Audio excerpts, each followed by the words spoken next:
everyone. Welcome back to Feeling Full and Finally Free, a caregiver's healing journey. I'm Jeanette Yates, and today we're diving into the essential topic of healthy boundary setting for adults caring for their aging parents. Establishing boundaries is crucial for maintaining balance and well-being, and I have a blueprint strategy that I'll be sharing with you. Boundary setting not only helps in managing caregiving stress, but also fosters healthier relationships in general. We'll also incorporate wisdom from renowned experts like Henry Cloud and John Townsend, the authors of Boundaries, and Melody Beattie, one of my favorites, whose works include Codependent No More and the new Codependency, which is our summer book club reading this summer. All right, let's dive in. Step one is all about self-awareness. Our first step is self-awareness. To start setting healthy boundaries, we first need to recognize where you currently stand with your boundaries. Assess your burnout symptoms. Are you feeling exhausted, overwhelmed, or resentful? These are signs that boundaries might need attention. Here are some questions you can ask yourself. Where are my boundaries, or the lack thereof, and where are they playing a role in my burnout? Identify the areas that are hardest for you and reflect on what you want but do not currently have. The first part of a relationship is discovering what we each want and need. Next, we move to self-advocacy. Here, we choose one specific thing that we want, one thing that we've identified that we want that we do not have during our self-assessment. We write down the action steps needed to build the boundary to get us to that want. For example, if you want more personal time, create steps such as scheduling downtime, communicating your needs to your family members, and finding respite care options. Henry Cloud and John Townsend remind us in their book Boundaries, we can't manipulate people into swallowing our boundaries by sugarcoating them. Boundaries are a litmus test for the quality of your relationships. It's about being clear and direct. Perhaps that's one of the hardest things about boundaries, especially with our parents. If we're taking care of our aging parents, we really want to dance around or try to pretty it up in some way. But what we need to do is be very clear and very direct. In the end, that's going to give you the foundation for that boundary that you need. All this other stuff is just smoke and mirrors and not really helping anyone, you or your family member, understand where the boundary is and what the expectations are around it. Now, step 3 is self-assertion. And this is where the rubber meets the road. This is where you take action and go do the thing that you want to work. This is where you take action and go do the thing that you want. For any boundary to work, it takes practice and consistency. Remember, if you don't maintain your boundaries, no one else will.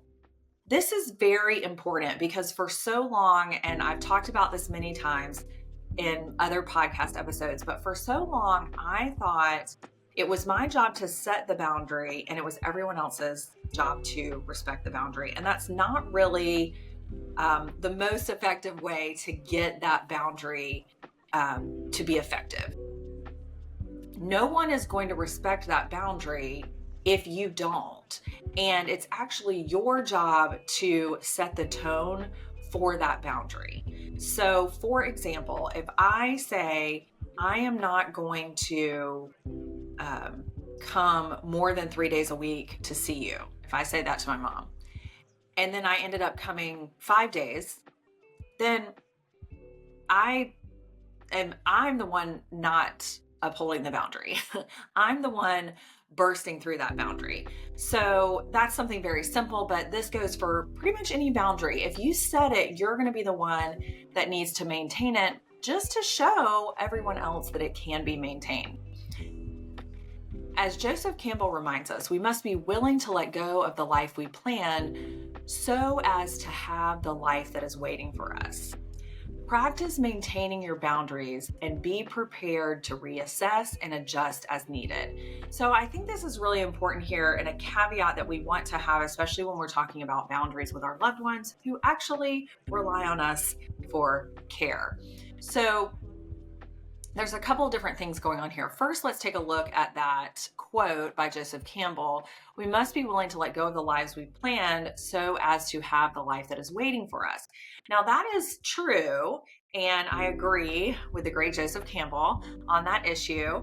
But I do want to say, while we are sacrificing some of the things that we may have planned in order to caregive for our loved ones, which is not unexpected or inappropriate in many cases, we do have to also realize that there is a life waiting for us.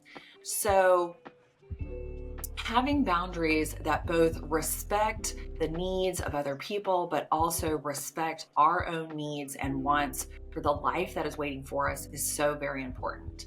And then also, as you practice and maintain boundaries, you will need to and probably want to reassess and adjust as needed. And one of the reasons this is so important, especially in caregiving, is that your loved one's needs will change, your capacity will change, and therefore the boundary might need to shift and adjust. Another thing I always like to mention about boundaries is that we are not building a wall that is impenetrable.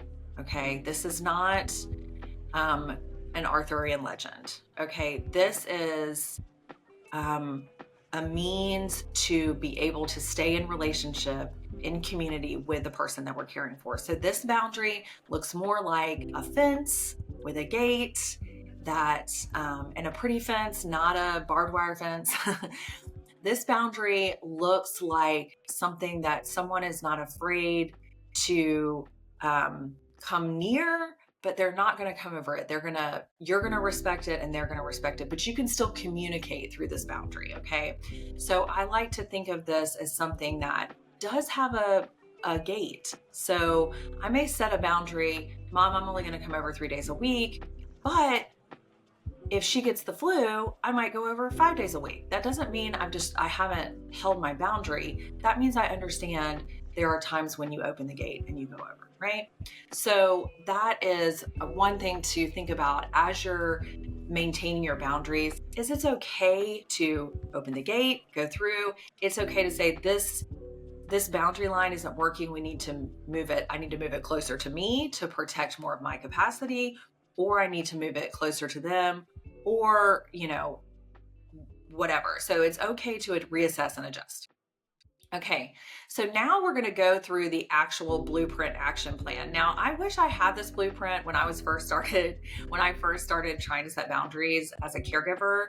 I didn't, but this is what I developed as I was going through this process. And so that is why I'm sharing it with you. It has become the blueprint that I use. Not only I used it when I first started setting boundaries, and now I use it whenever I need potentially to change or set a new boundary. Okay, so the first thing you're going to do is ask. You're going to ask the question, what do I need that I do not have? The second thing you're going to do is choose. Select one thing and write it out. I need or I want, because it's also okay to set boundaries, not only for what you need, but also for what you want. Number 3 is to identify. Now you're going to determine the type of boundary needed to achieve this.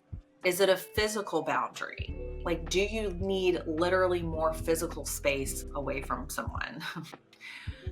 What about an emotional boundary? Maybe where you feel like your boundary lines are being crossed is not so much physical or anything, but it's more of this emotional toll, and you need to set a boundary to protect your emotional capacity. So physical, emotional, and then of course there's the time boundary, actually setting a time boundary. So, which is how much time are you going to spend, right? So step 1 is to ask, what do I need that I do not have? Step 2 is to choose one thing and write it out. I need blank or I want blank. And then 3, to determine the type of boundary needed to achieve that want or need. And then the 4th thing, we've already talked about it, we're going to hit it again, is consider if you need accountability or support from someone to set and maintain this boundary, because you are going to have to reinforce this boundary, but you may need reinforcements to reinforce this boundary. So if you need accountability or support to set or maintain this boundary, then that's where you want to reach out to friends, other family members. Maybe, again, like I mentioned before, you see what resources are available for respite in your area, all those types of support areas. Now, also, of course, if you haven't, you can also join the self-caregiver community. I'll drop the links in the show notes. This is a great way to just get support and encouragement and remind you that you are worthy of the same care you give others. You are worthy of the time, the emotional support, and the space that you need to take care of yourself. So that's another great way to get support for that reinforcement of your boundary after you set it. Okay, so now I want to go a little bit deeper here. I love this quote from Cloud and Townsend. They say, and this is so good, this is Instagrammable. All right, boundaries define us. They define what is me and what is not me. Setting boundaries is a step toward defining and asserting yourself while caring for your loved ones. It is so important to remember that by setting a boundary, you are defining who you are, where you are, what you are, and what you are not. A lot of people, I've heard this often talked about as well, is say that your body is your first boundary. Your skin tells that's how you know where your body ends, and so and where space begins, the space between you and the next body. So even if you think of that and then take it into that broader context, boundaries, so I'll read it again. Boundaries define us. They define what is me and what is not me. And that's again from Cloud and Townsend. So boundaries are really the thing that defines where we can live and move and have our being. And if we don't have a boundary that tells us where that is and how that is, we will constantly be in that confusion and that overwhelm that often plagues us when we're in burnout. So setting boundaries is vital for your well-being and the health of your relationships. It's about creating a life where you can thrive, not just survive. And I want you to take time to reflect, implement these steps, and then reach out for support if needed. Again, go to the show notes. You'll find the Self-Caregiver Community Facebook group. I'll also have some other boundary resources in there. I actually have a boundary blueprint that you can print out and actually follow those action steps in a workbook, and I'll put that there as well. But before we wrap up, I want to remind you about our summer book club, which is actually starting today, but we're going to be reading this book, The New Codependency by Melody Beattie, and exploring the concepts further of codependency. We're going to be talking about boundaries, creating space for ourselves, self-care. That's huge in this book. We're going to be talking about all of these different things, but you're going to read the book on your own time, and then we're going to have a book study group on August 5th. And so it's not too late to join. You can, like I said, still hop on to the summer book club, check the show notes. There's a link for you to sign up. Thank you for joining me today. Stay tuned for more episodes of Feeling Full and Finally Free. Remember, you are worthy to live a life filled with joy and fulfillment and healthy boundaries, and you are worthy of the same care that you give others.